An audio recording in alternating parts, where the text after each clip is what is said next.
نحمدہ ونصلی علی رسولہ الکریم اما بعد فاعوذ باللہ من الشیطان الرجیم بسم اللہ الرحمن الرحیم۔ تو میرے بھائیوں، سب سے پہلے میں آپ کو یہ بتانا چاہوں گا کہ میرا ادھر آ کر بولنا صرف اس کا ایک ہی مقصد ہے کہ صرف میں آپ کو کچھ سکھا کر جاؤں کہ جو لفظ میں بولوں گا اس سے آپ کی زندگی میں کوئی انقلاب آئے۔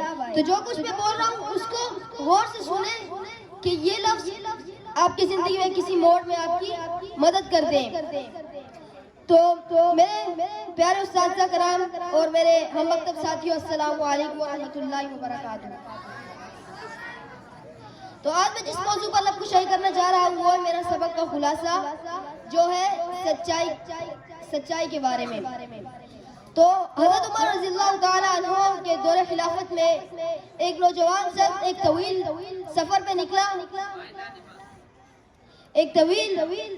نکلا تو اس طویل سفر میں وہ تھک گیا تو اس نے آرام کرنے کا سوچا، تو اس نے ایک باغ میں آرام کرنے کا سوچا۔ تو جب وہ باغ میں گیا تو اس باغ میں وہ سو گیا اور اس نے اپنے اونٹ کو باندھ دیا۔ تو اس کا اونٹ بہت بھوکا تھا تو اس نے کھجور کھانے میں رسی کو کھول دیا اور کھجور کھانے شروع کر دیے۔ تو جب ایک باغ کا مالک ایک بوڑھا شخص تھا، تو جب اس نے دیکھا تو اس نے اس اونٹ کے مالک کو اٹھانے کی کوشش کی، پر اس اونٹ کا مالک نہ اٹھا تو اس نے اس اونٹ کے سر میں ایک پتھر مارا اور وہ اونٹ مر گیا۔ تو جب شام کے وقت اس اونٹ کا مالک اٹھا تو اس نے کہا کہ میرے اونٹ کو کس نے مارا ہے؟ تو اس بوڑھے شخص نے کہا میں نے مارا ہے۔ تو اس وجہ سے اس نوجوان شخص نے اس بوڑھے کو بھی مار دیا۔ تو مارتے وقت اس بوڑھے شخص کے دو بیٹوں نے اس کو دیکھ لیا اور وہ حضرت عمر فاروق رضی اللہ تعالیٰ عنہ کے دربار میں حاضر ہوئے اور کہا کہ اس شخص نے میرے والد کو بے گناہ قتل کر دیا۔ تو حضرت عمر فاروق رضی اللہ تعالیٰ عنہ نے اس نوجوان شخص سے پوچھا کہ کیا آپ نے اس کو قتل کیا ہے؟ تو اس نے کہا ہاں میں نے اس کو قتل کیا ہے۔ تو حضرت عمر فاروق رضی اللہ تعالیٰ عنہ نے اس کو سزائے موت سنا دی۔ تو حضرت عمر فاروق رضی اللہ تعالیٰ نے اس سے پوچھا کہ آپ کی آخری خواہش کیا ہے؟ تو اس نے کہا کہ حضرت محمد رضی اللہ تعالیٰ عنہ کا حکم ہے کہ اپنے سر پہ کسی کا قرض لے کر نہ مرو۔ تو اس نے کہا کہ میرے سر پر ایک یہودی کا قرض ہے، مجھے وہ اتارنے دو، بعد میں مجھے بھلے سزا دے دینا۔ تو اس کے بعد حضرت عمر فاروق رضی اللہ تعالیٰ نے اس سے پوچھا کہ آپ کا ضامن کون ہے؟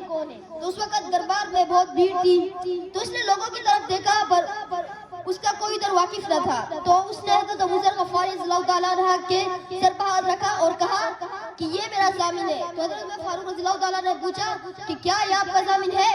تو اس نے کہا ہاں میں اس کا ضامن ہوں۔ تو حضرت عمر فاروق رضی اللہ تعالیٰ عنہ نے وقت مقرر کر اس کو اجازت دے دی۔ تو یہ سفر پار کرتا ہوا اپنے گاؤں میں پہنچا اور اپنے گھر والوں کو یہ پورا واقعہ بیان کیا۔ تو اس کے گھر والے رونے لگے اور کہا کہ تم واپس نہ جاؤ، کوئی تمہیں مدینے سے لینے نہ آئے گا۔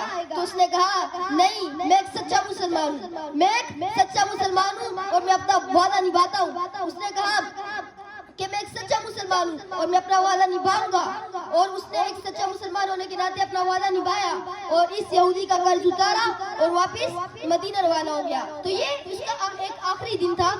تو صبح سب لوگ دربار میں جمع ہو گئے، تو سب اس شخص کا انتظار کر رہے تھے، اس نوجوان شخص کا۔ تو سب پریشان تھے کہ کب یہ آئے گا، اور دور دور تک اس کا کوئی نام و نشان نہ تھا، کوئی مطلب اس کا نام و نشان نہ تھا۔ تو وقت ہو گیا، حضرت ابو ذر غفاری رضی اللہ تعالیٰ عنہ نے کہا کہ مجھے سزا سنا دے، وہ شخص نہ آئے گا۔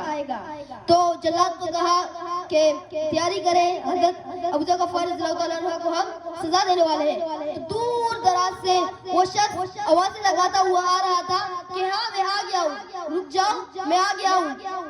تو اس طرح جب وہ پہنچا اس نے کہا کہ میں نے اس یہودی کا قرض چکا دیا ہے اور ابھی مجھے بھلے آپ سزا دے دے۔ تو جب جلاد کو کہا کہ اس کا سر قلم کر دیا جائے، تو اس وقت اس جو بڑے شخص کے دو بیٹے تھے انہوں نے کہا کہ اس شخص کی سچائی اور وعدہ نبھانے کی وجہ سے ہم اس کا گناہ معاف کرتے ہیں کہ اس نے ہمارے والد کو قتل کر دیا۔ تو دیکھو اس نے اپنا وعدہ نبھایا اور اس وجہ سے وہ ایک سزا سے بچ گیا۔ اس نے وعدہ نبھایا اور سچا مسلمان ہونے کے ناطے اس نے وعدہ نبھایا اور اس وجہ سے وہ ایک اپنی موت سے بچ گیا۔ تو اس نے وعدہ نبھایا اور اس کے بوڑھے شخص کے بیٹوں نے کہا کہ ہم یہ گناہ معاف کرتے ہیں. تو میرے بھائیوں کہ اس شخص نے وعدہ نبھایا تھا اس لیے وہ ایک سزا سے بچ گئے, وہ بھی سزائے موت سے. تو ہمیں بھی وعدہ نبھانا چاہیے, کبھی وعدہ توڑنا چاہیے. شکریہ.